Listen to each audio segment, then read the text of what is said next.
In the last part of the problem, we found the electric potential at some point is Z over here above the charge density that was described in the problem, the cylinder here.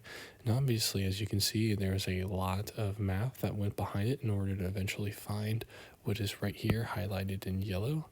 And so our next step in this part of the problem, we're going to find the electric field from that potential. And the way we can do that is by taking the gradient of that. So obviously, this is a big clump of stuff right here. So we're just going to go ahead and move this down so we can kind of scroll down easier and work on the electric field here. So as you know, with the electric field, in the most general terms, you just do the partial of each of the components, each of the respective components, and then they also get a direction vector, a unit vector tacked onto them. So this would be y hat. Then we need to take the partial in respect to z of the z component of the electric potential and tack, and this points in the z hat directions. As you can tell from inspection right here, that the only thing, there are no x's or y's in this entire equation. All we have is z's.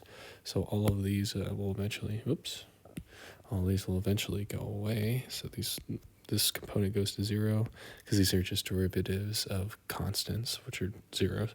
And so all that we have left is the negative component of the electric potential. And just to make it more explicit, we can just do dc partial and then tack on a z, where, of course, that's all this stuff here goes into here. But we'll go ahead and make it more explicit. So we can begin by, let's see here. I'll go ahead and copy and pasting. This is our electric potential right here. So what we're doing is now doing the partial with respect to z of all this stuff. We'll do a square bracket. And then this gets all tacked on as z hat right here. And of course, one of the things that we can do is we can kind of go ahead and look at it and just start breaking down the derivatives. Luckily, this is I think derivatives are a little bit easier than integration, so we can go ahead and just start attacking the integration. So we'll just do a big curly bracket right here. So I'm just taking out this constant past this partial derivative, and it starts attacking all these different portions. So when we look at the derivative of this clump right here, it's going to be of this natural log we have r squared, and then everything that's inside it. So we had a chain rule that kind of just happened for this one. So it's the derivative of a natural log is 1 over the argument that was in the natural log. So this is all under square root, and then plus z plus L over 2 here times 1/2. So the derivative of what's on the inside, and what's on the inside is, of course, r squared plus z plus L over 2 squared, all under square root.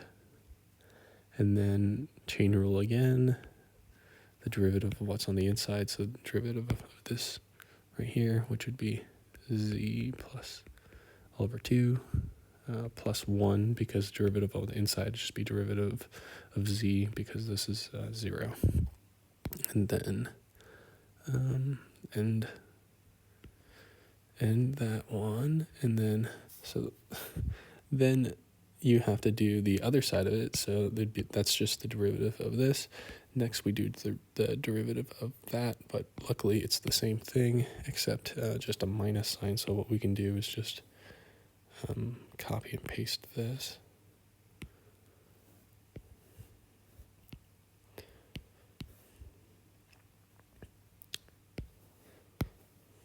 So minus, again, this is all just one big product right here, minus another big product, except all these products are going to be the minus signs.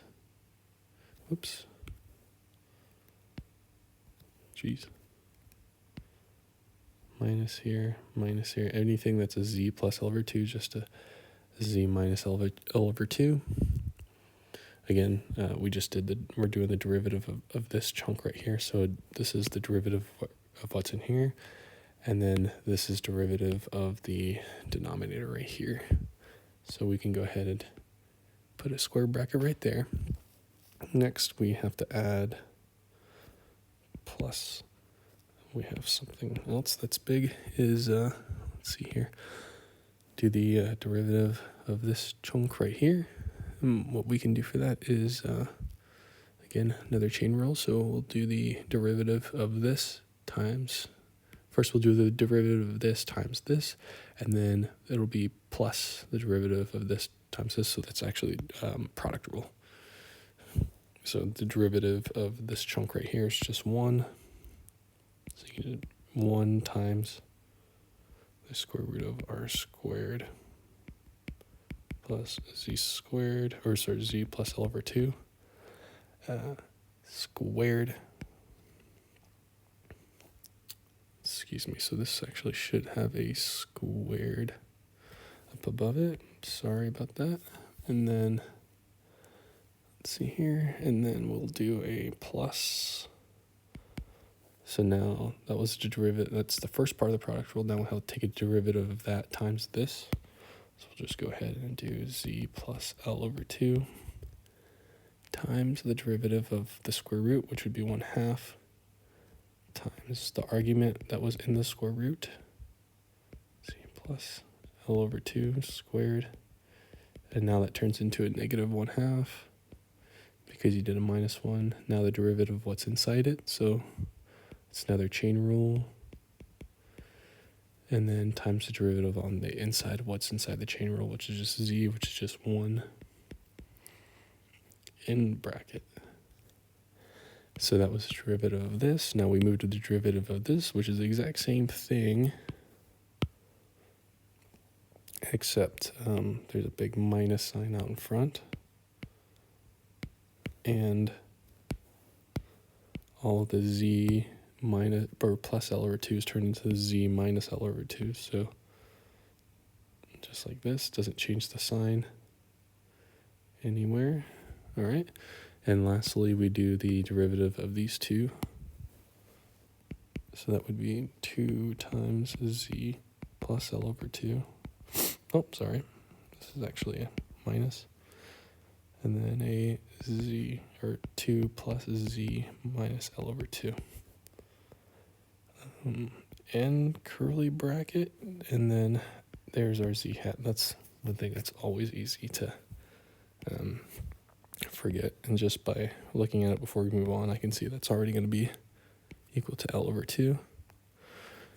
And so what's left is we'll just go ahead and clean this up, and I'm pretty much just going to stop there because, like that first part of the problem, you could just endlessly keep massaging these values and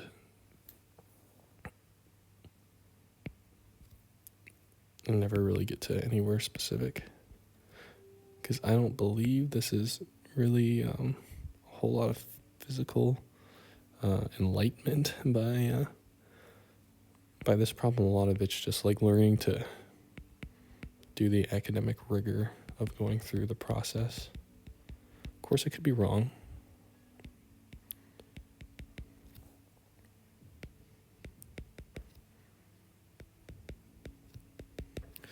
All right, so that was me just cleaning up all this right here. And then, let's see here. That's all over. Square root of 2, or r squared, plus z plus L over 2. This lives under square root, plus, of course, z plus L over 2, and then minus all this, except we have a z over L over 2. Let me just put this square bracket here.